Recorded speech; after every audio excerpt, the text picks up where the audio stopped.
Thank you for coming. So when was the last time you did something perfectly the first time? Or even the second or third time you tried to do it?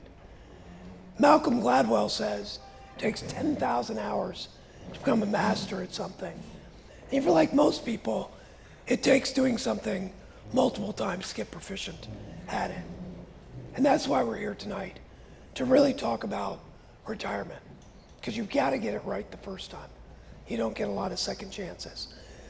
Nick and I and our entire team appreciate you sharing some of your very valuable time with us. I'm Randy Carver, and speaking to my right, be Nick Warsh, and then the rest of our team is here to answer any questions. As we proceed, feel free to stop us, ask questions, catch us later, or if you'd like to come in, feel free to do that. You should also have some handouts. I know some of the slides have fairly small print, but we do have copies of everything in the handouts. Planning for retirement is really like planning your ultimate vacation. And again, you want to get this right because it's probably the first time you're doing it. I want to tell a quick story about actually some friends of ours, Frank and Trish. And they thought they had signed up for a luxury Caribbean trip. Supposed to go to several islands, private island, and then come back to Fort Lauderdale. And they booked everything themselves. They had never really traveled on their own, but their friends had told them about a great experience they had had on a similar cruise. But they wanted to save a little bit of money, so they kind of found a deal. As soon as they got on the boat, they knew something was wrong. They got to their cabin, and the first thing I saw on the TV, if you guys have ever been on a cruise, they have the little itinerary for the next stop. Well, the next stop was not the private island for Royal Caribbean, it said Puerto Rico. And so the ship leaves Lauderdale, and they're trying to ask, what's happening? Are we on the right ship? It's the right itinerary. And the thing just wasn't moving very quickly. They go to pull in, they finally get to San Juan. They're pulling in, and the ship hits the dock hard. They get everyone off the ship, and they put divers in to check out the ship to see if anything's really broken. Eventually, they got back to Lauderdale a day early. Now the problem is, there's no place to stay because they're a day early. All the hotels are taken. They found a B&B, it's about 50 miles away. They got there about midnight. The door was locked, and you can't make this up. The sprinklers come on while they're standing in front. They get inside, and the place is still trashed from the previous people. On top of that, they couldn't change their tickets because they're non-refundable tickets. So now they get back to the airport, and obviously it was a terrible trip. They'd spent a lot of money, they'd wasted a lot of time, and it was not what they'd expected. Now their friends, who they gotten the idea from, David and Catherine, were actually real clients, had found this amazing package, and they travel quite a bit, but they had said, we don't know what we don't know, so we're going to work through this travel agent. And you could see the contrast. I mean, if you think about retirement, which one sounds better? Kind of fighting your way through the sprinklers or having everything taken care of? And frankly, I've traveled, we've done client trips for more than 30 years, and we still work through a travel agent. Not necessarily because we can't figure out what to do, but it's nice to have somebody when things go wrong to talk to and help fix it and just make things a little bit easier. And some of you guys have traveled some places we've had things go interestingly wrong, as the case were. So if that's the case, the question is, what steps are you willing to take to start to plan for retirement? Because retirement doesn't happen by itself. And it's interesting, a lot of times we'll ask somebody, what's your retirement look like? What are you thinking about? People say, I want to retire And they might even say, I want to retire when I'm 64. Okay. But what's it look like? What do you want to get out of it? A lot of times people haven't really thought about what that retirement looks like. When you get up, what are you going to do? What's your day look like? And I think part of it, just the whole process, it's kind of overwhelming. It's a lot of stuff to think about. Where do I take money from? How do I take money? Do I take Social Security? Do I take a pension? Do I do this? Do I that? So it's so overwhelming, I think people put it off. Have I saved enough money? That's a big question we get. How much do I need to retire? And the answer is it depends. Everybody's different. Where do I start? How do I get started with this process? And is it too late? And that's one of the things I will always tell people, it's never too late. Because if we're having that conversation today, and you say, I wish I would have started 5 years ago, we could be having that same conversation 5 years from now. And so, getting started is important, especially now. People are living longer, they're doing more. It used to be, and it's hard to believe, I've actually done this for 37 years. And when I started out, people retired at 65, 66, and they died about 70. It's pretty easy to plan. Now people retire at 55 and they never die. I just go on and on and on. And people are doing more later in life. As I said, we do these client trips. I have clients in their late 80s. They're traveling with us consistently. And they're in great shape. So I think all the things we've talked about are reasonable concerns, but saving for retirement, planning for retirement, is different because people are living longer, they're doing more. Inflation is one of the biggest risks. Especially this year, when you go to the grocery store, how much uglier is it now versus even 2 years from now? Think about 10 years from now, what stuff's gonna cost. When I started, and we had events like this, a stamp was 10 cents. Now it's what, 57, 58 cents? It's 580% inflation. This is a question I've asked for 30 some years, and I always get hands, and Nick's gonna shake his head. So is Mark. How many of you guys paid more for the last car you bought than the first house you bought? Right? That's inflation. So when we look at planning for retirement, it's like planning for a trip. Although, interestingly enough, that's a statistic that I find a little bit frightening. Most people spend more time annually planning for their next vacation than they do for retirement. And so the first question is, when do I want to go? When do I want to retire? If I'm taking a vacation, I need to know when do I want to go? And then the second thing is, where do I want to go? Again, just saying, I want to take a vacation. That's great. But going to Europe is very different than going to Chardon. It's a little bit different vacation. What do I want to do when I get there? What's my retirement look like? Do I want to pursue a hobby?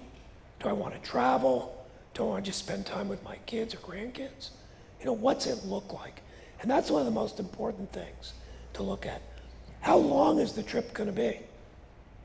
How long am I going to live? We generally now do planning out to mid-90s. Now, if you die sooner, obviously, it's probably not your problem. The problem is you live to be 120. So how long are you going to be there, and what are you doing? And then you start to think about what vehicles make the most sense. I think people get this backwards, and when I say people, I mean in our industry. The focus a lot of times is on the investments. This is a good investment, or this is a good investment. Frankly, until you know where you're going, how do you know what you want to buy? A Ferrari is a phenomenal car. But if you're going to Europe, it's not going to get you there. You need a boat or a plane, different vehicle. And so I think picking the vehicles ahead of time gets it backwards. And until you've answered the other questions, it's very difficult to talk about the investments themselves. And then lastly, do I want to do it on my own? Do I want to work with an expert? Do I want to turn it over? Do I want to kind of do a little bit of each?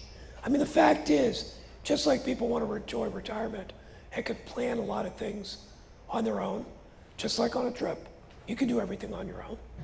But sometimes it's nice to have a tour guide, figure out where to go for lunch, where to go for this, and tickets get lost, have someone else chase them down. So you're not wasting your vacation doing that. Same thing with retirement. We have a lot of very smart clients. They're absolutely capable of investing, but it's not a good use of their time. And sometimes it's better just to have a third party to bounce things off of. More importantly is to have a team. Having a team backing up gives you some different perspective and also gives you access to other people as you do that. So again, as we talk about retirement, when was the last time you did something perfectly the first time? And again, we've encountered just about every situation in the last 30 years. We've retired thousands of people. And so we can serve as a resource just as other planners can. And we're going to talk about in a little bit is why you should talk to multiple planners and firms to find someone you're comfortable with. A lot of people have the same technical skills. If you go to UH or you go to the Cleveland Clinic, the people are both technically competent or as likely to kill you as the other one. But, it's a preference. So, one of the questions I got, we did an event a few weeks ago, and I'd never really been asked this. I've only shared this story once publicly at that event. But the question is why we, collectively, the firm, do what we do. And I think it goes back to when I was a child. Some of you know, when I was 11, I was diagnosed with non-Hodgkin's lymphoma. I was actually misdiagnosed because I didn't have non-Hodgkin's lymphoma. And for 2 years, they gave me chemo. I had radiation. They took out my spleen, my thymus, the top of my right lung, the bottom right lung. They dinged my vocal cord. That's why it sounds like this. Eventually, after 2 years, it kept coming back. My parents took me to St. Jude's. St. Jude said, it's going to die in 6 months. Go home and pray. We can't do anything. They wouldn't take me. We went home to Toronto. That's where I lived. My dad was head of the big children's hospital up there. It's actually the largest children's hospital in the world. And he had just hired a new surgeon and had the surgeon speak to me. This guy named Dr. Robert Filler. And when I met him, the first thing was, instead of asking a bunch of medical questions and doctor stuff that everyone else had been asking me for 2 years, he said, what do you want to be able to do again? I said, well, I really want to ski. I mean, that's my thing. Now I can't stand the cold. But at the time, and he said, this was on a Friday. He said, you'll ski, you'll be fine. So on Monday they did surgery, it took 17 hours. They took out my entire left lung. And at the time, this is in I was 12, so 1976. Which actually, the market this month had the best month since 1976. It's up 14%. They did the surgery, that was on a Monday. It went till Tuesday. He had said, if you can walk, you can leave the hospital. Wednesday, I left the hospital. Saturday, I went skiing. Now, I took 2 rolls of duct tape, and I made like 2 runs. No, it's fine. And I think, it wasn't about, he was a very skillful surgeon, no question. But it was knowing someone was going to use that and be there for you and answer questions, I think, that made the difference. And so as I got in this business, it wasn't about the investments. It's about having someone that people feel confident in. We don't know the outcome. Anybody tells you what the market's going to do, nobody knows. Any more than a surgeon can promise you, this is what's going to happen. But what I can tell you is, we're there to give people the peace of mind that somebody's there to use their expertise, things aren't always going to be easy. But our job and that of our team is truly to put people's vision as a priority and try to have them achieve it, whatever it is. Someone wants to go fishing, they want to go skiing, they want to travel. I mean, the reality is the world's becoming much more complex. It's becoming less personal. The pace of change just continues to accelerate. And so our hope is our entire team, and we actually have 3 generations on the team, so we can be around, beyond myself and beyond Nick and beyond, that will be there. Our priority is to focus on people's visions. It really doesn't have that much to do with investing. And when we look at retirement, I look at retirement for you guys, that's the question that you need to ask is, what's my vision? And people really often haven't thought about that. The rest of it's just, numbers and things. So with that, I'd like to turn it over to Nick, who's going to dig a little bit deeper into how to plan for that ultimate vacation. Thanks. If anyone knows the background of why Randy started Carver Financial Services, it's because the firm that he was with prior, they prioritized making sales over building relationships. So you heard him talk a little bit about the importance of Carver Financial Services. And that ultimately is how I ended up at Carver Financial Services. See, both my parents were school teachers, and at an early age, they instilled in us the priority of helping others become successful. And anyone that knows us that's pretty much all we try to do at Carver Financial Services. The one thing that kind of jumps out at us, Randy just mentioned, is we're built to last. Every single team member works together on your priorities and help you achieve your goals. When you work with us, you can rest assured that when you set on your path for retirement, we'll be with you every step of the way. And when life comes at you hard, we'll be there to walk alongside you and support you. Tonight, we're going to cover the 3 distinct phases of retirement. First, you're going to discover how to answer that scary question, can I retire? Second, we're going to go through some of the money decisions you need to make as you transition into retirement. And finally, we'll talk a little bit about what it takes to envision your retirement specifically. And we know this topic can be really complicated and often emotional. So our overarching purpose tonight is to get you thinking about those next steps you need to take in order to accomplish your goals. So let's jump in. The first phase of decision making, it's particularly important. We take great care in our conversations to help you start envisioning what retirement can look like for you. Maybe you want to travel more, like Randy said. Or maybe you have a few grandkids you want to spend a little bit more time with.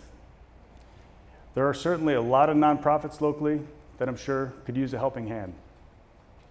Since retirement's different for everyone, creating a strategy that works specifically for you is a giant step towards that peace of mind. Can you retire? Should I retire? You can ask yourself this question a lot of different ways. We've had clients in all income brackets wonder if they can maintain their lifestyle when they retire. As many of you might know or have talked to anybody that's retired, it's a kind of a funny feeling when that paycheck stops hitting the bank account. It's normal to feel that way. If you're asking, can I retire? The simple answer is probably yes.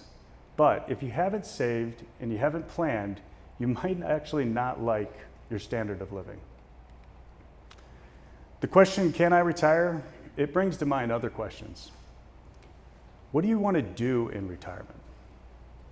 How much are you going to want to spend? And when do you want to start? We can help you overcome the anxiety around these questions. In our experience, the fear of running out of money actually stops people from having this conversation initially. So our theme tonight, as Randy pointed out, you aren't always good at something the first time you try. So it might be smart to find a guide. The first step that we'd go through is, what is your income today? Because odds are, if you're getting that income, that's what you're spending. We also want to take a look at your debts, and we want to know what it's going to take to maintain your standard of living when you retire. These are your numbers. This part of the conversation is the most important for us because we use sophisticated planning tools that help analyze those numbers, create a net worth statement, looks at all of your sources of income, and how you're spending your money. So ask yourself this question: do you know how you spend your money? Many people are unaware of this because the paycheck just comes in and the bills go out. Maybe you can relate to that.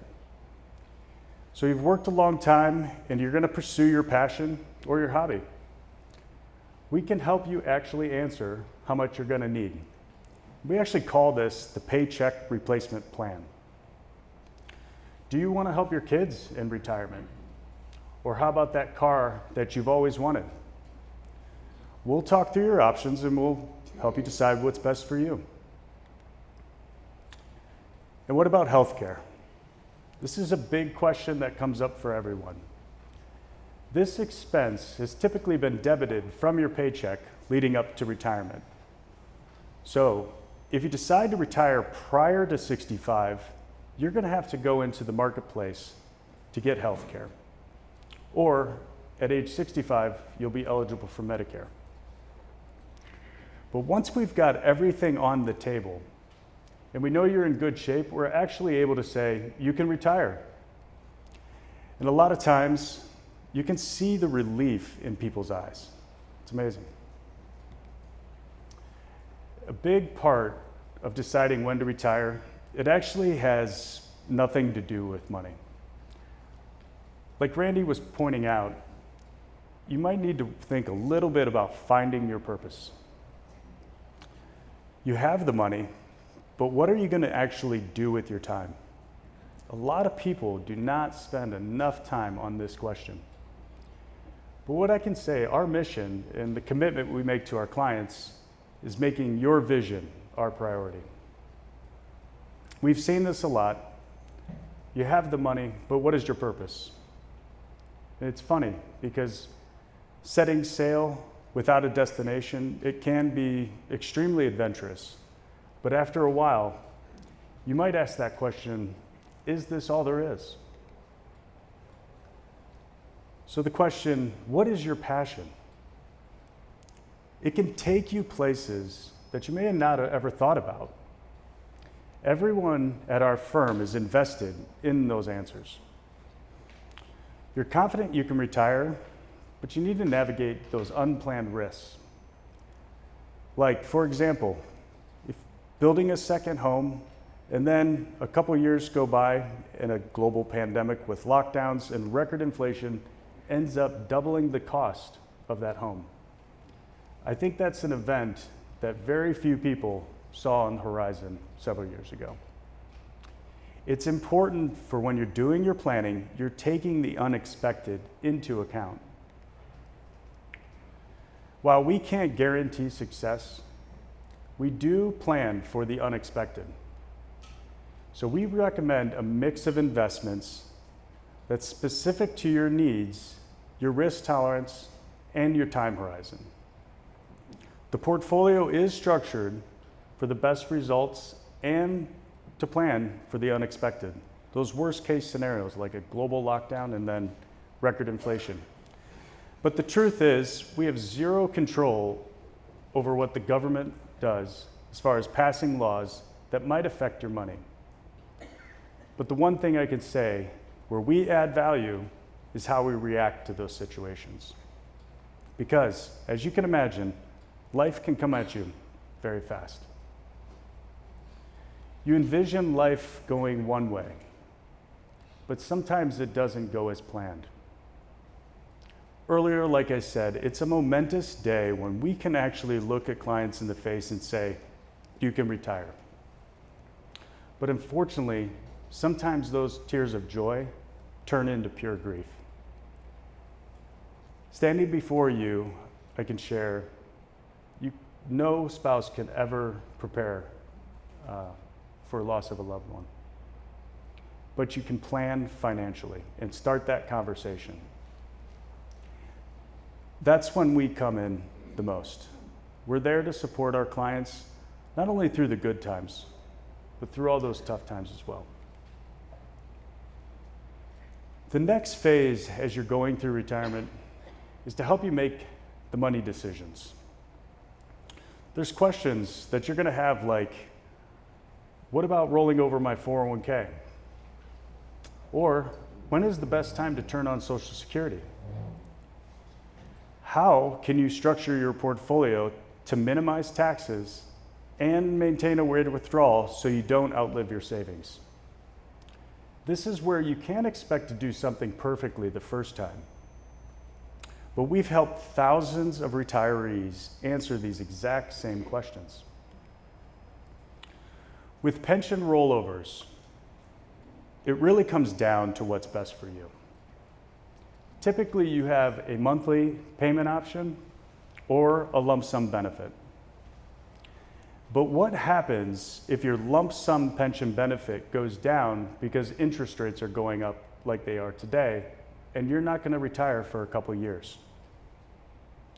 Or the question, do you have a spouse that you want to protect with that pension? As some of you may know, you can elect a monthly option on your life only, or you can choose a survivorship benefit that makes sure that protects your spouse.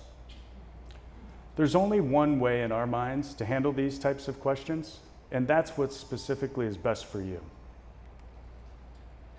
A lot of advisors out there will make the recommendations and then let you handle the rest.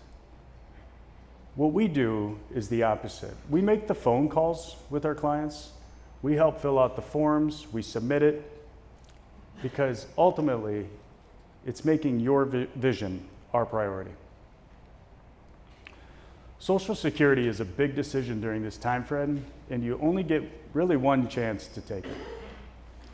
The earliest you can turn it on is age 62. This handout, by the way, is in your, this slide is in your handout. Or you can wait to your full retirement age, which is based on the year that you were born.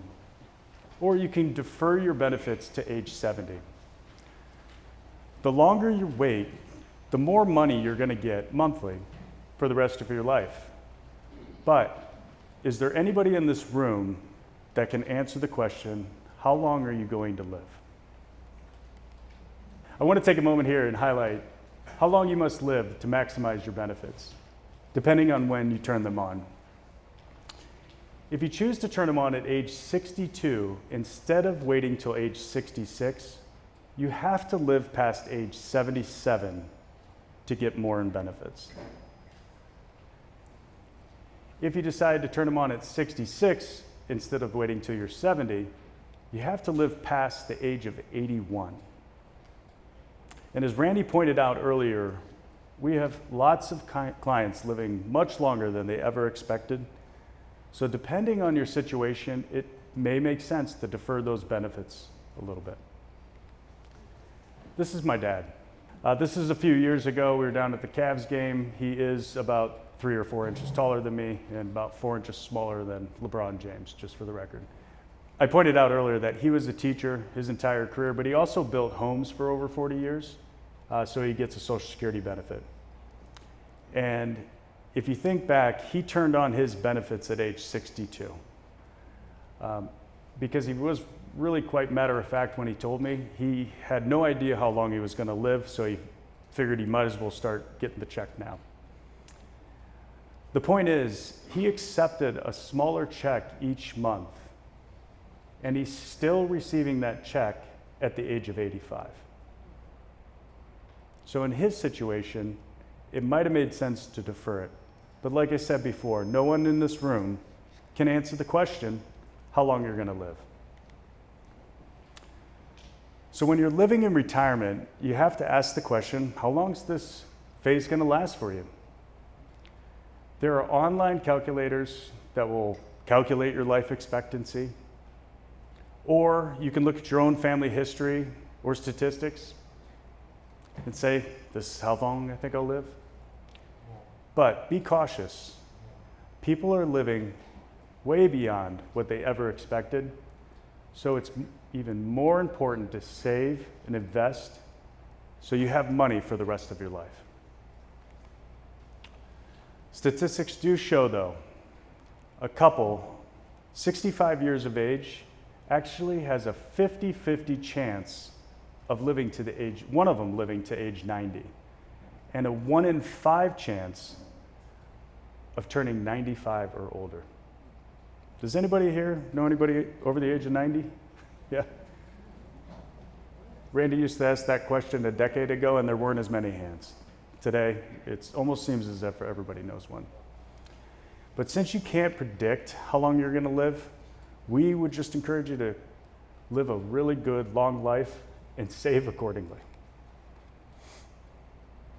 During this phase of the ultimate vacation, there's actually 4 different stages that we think about. In the early years, it's the go-go years. You're feeling good, you're out and about, you're traveling. And then there might be that slow-go years.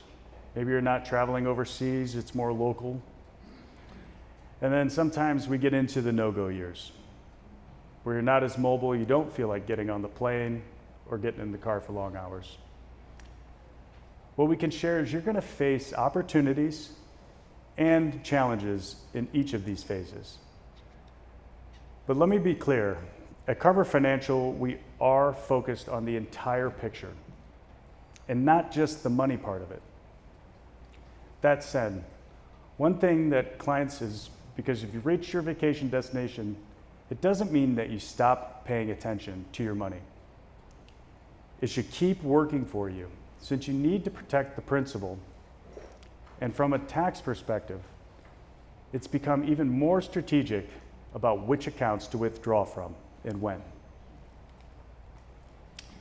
Down the road, there's something called a required minimum distribution. Anybody heard of that one yet? They changed the age recently, so it confuses everybody. But to be clear, it used to be 70 and a half, now it's 72 years of age, and it potentially could go up from there. But that's all of the money that you've saved on a tax-deferred basis, meaning you haven't paid tax on that money yet. So at a specific age, they require you to start taking some money out so the government can tax it. This distribution is a big deal because if you don't take it, they assess a 50% penalty plus the tax that you owe on it. So every single one of our clients at that stage in life, we have a reminder, as you can imagine, to reach out to them before the end of the year to make sure that money comes out. During the go-go years, you almost can compare it to a honeymoon. But there's a word of caution that I'd share with clients. You're going to face some trial and error. Just like leading up to life at this point, you try one thing, you don't like it, you try a different thing, you don't like it, you keep moving on. Eventually, you might get burned out on some of those things. But I'd encourage you to be open to those possibilities. Stretch yourself in ways that maybe you can't even imagine. It bears repeating that you might actually be afraid to spend some of the money that you've saved. In fact, like Randy said, over 30 years ago, he started this travel group. Up here is the pictures from this year's trip over in Croatia. And in 2023, they're actually going to the Holy Land. I think this is a great example of how we can actually provide a little nudge for those that might need it to enjoy retirement when they get there. We've actually had clients transform themselves yet again in retirement. And this is a book that I've shared with a few clients called Ikigai. It's the Japanese secret to long and healthy lifestyle. If it strikes a chord, I've actually seen amazing changes in how people stay fit and active, healthy lifestyles, engagements within the community.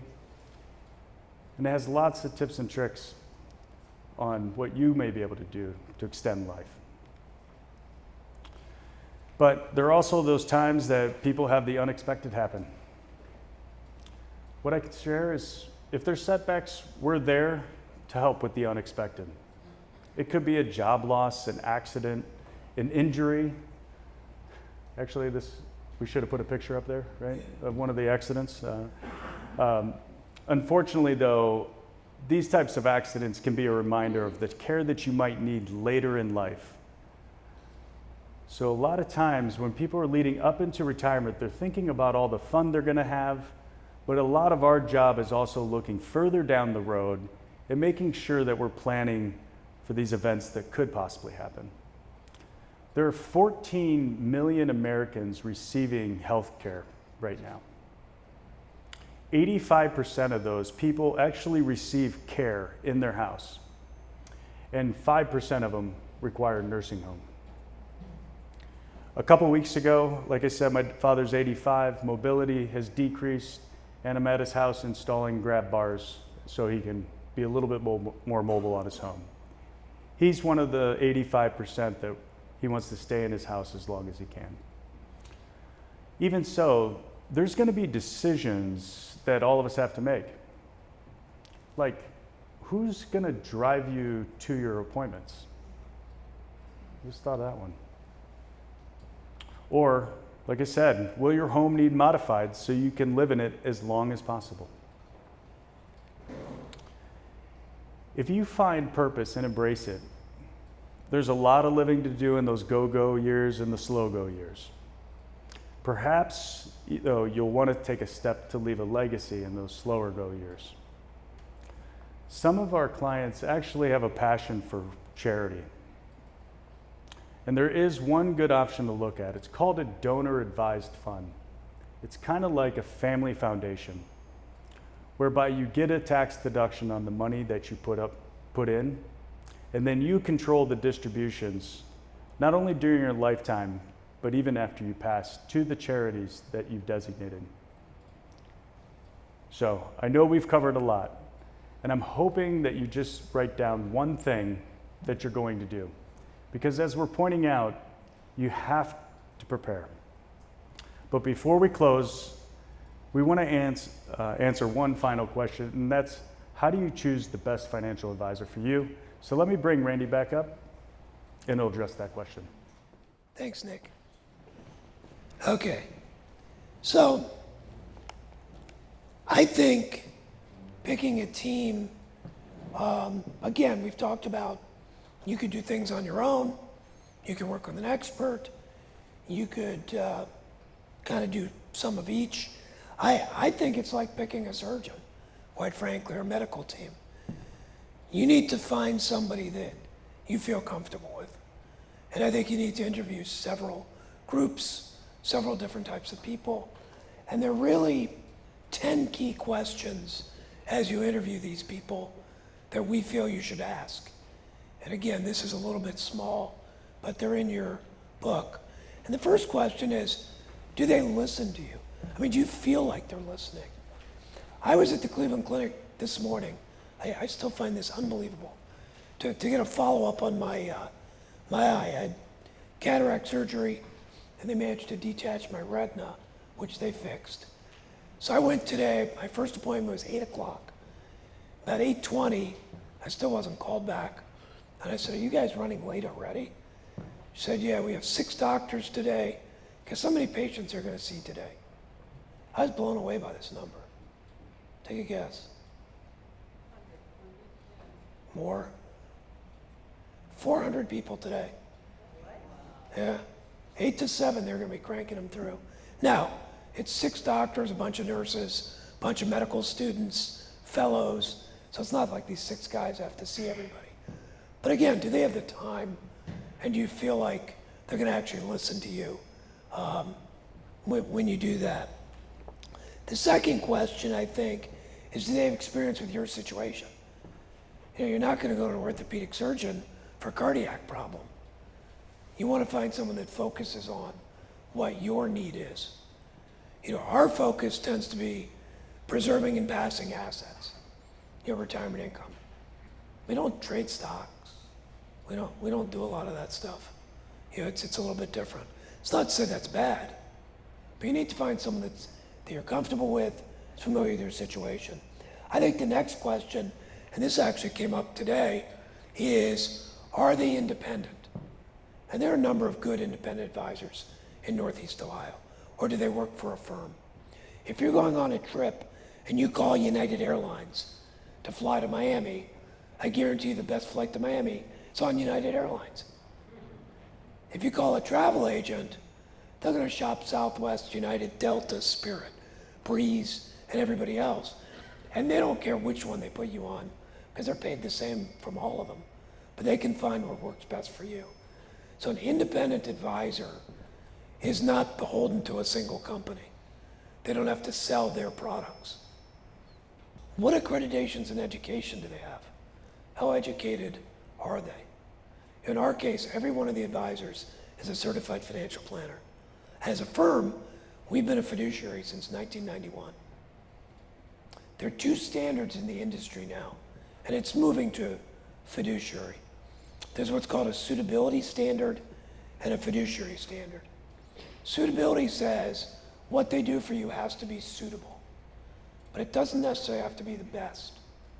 And typically an investment firm that focuses just on investments is going to be under the suitability standard. Give you an example. You go to the doctor says you have to take Lipitor. Brand name Lipitor is $500 a month.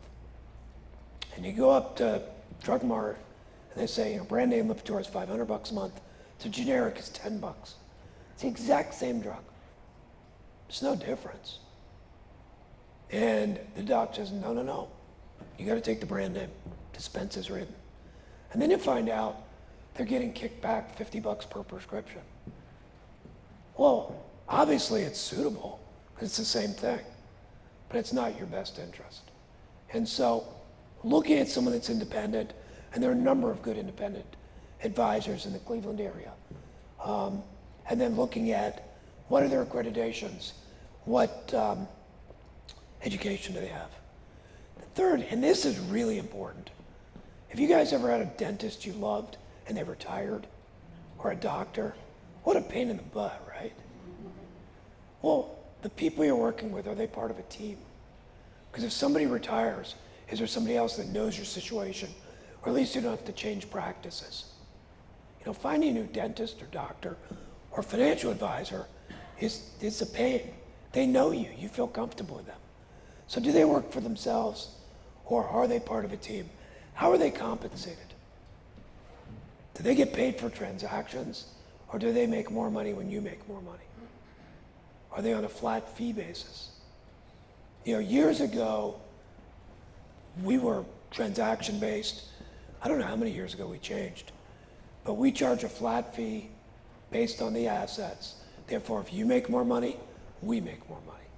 You make less money, we make less, or you get ticked off and leave.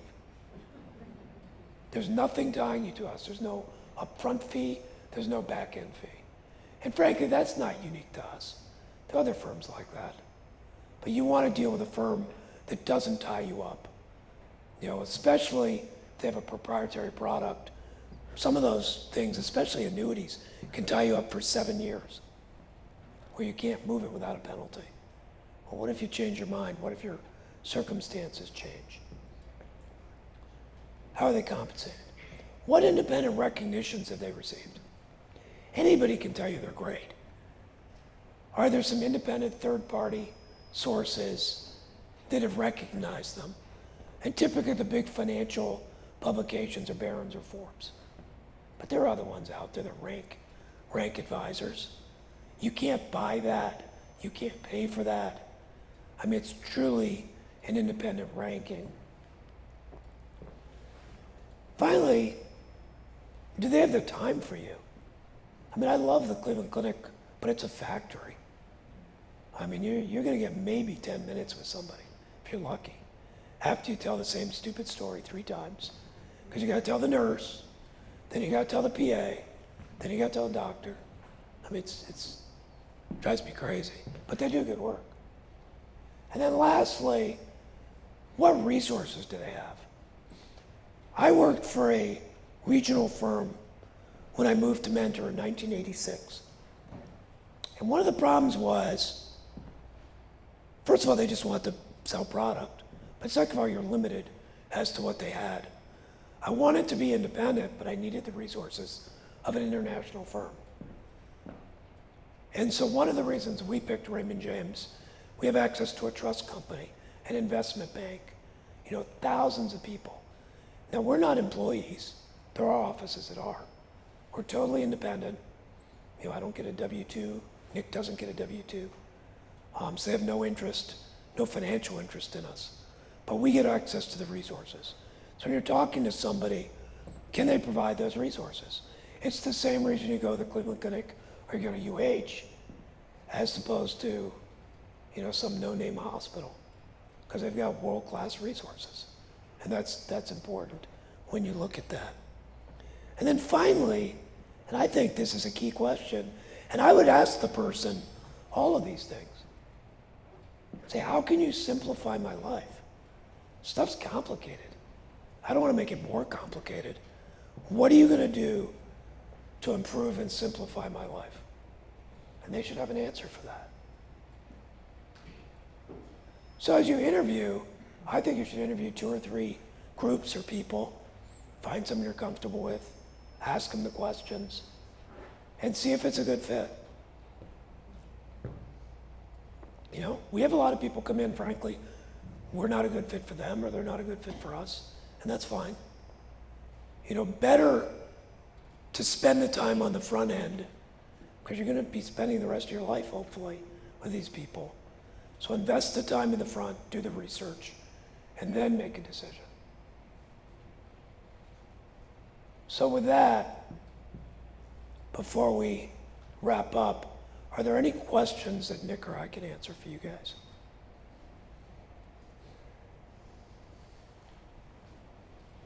No questions. I don't know if that's good or bad. Okay, well, everybody's situation is truly unique. If you do think of questions, our contact information is there. Feel free to reach out. We're happy to talk to you.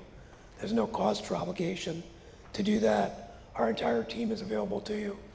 I would encourage you to check our website. Not only can you pick up the background and stuff, you can see some of the other upcoming events. 2 things we have coming up that I would just mention very quickly. On November, is it the 22nd page, the election update?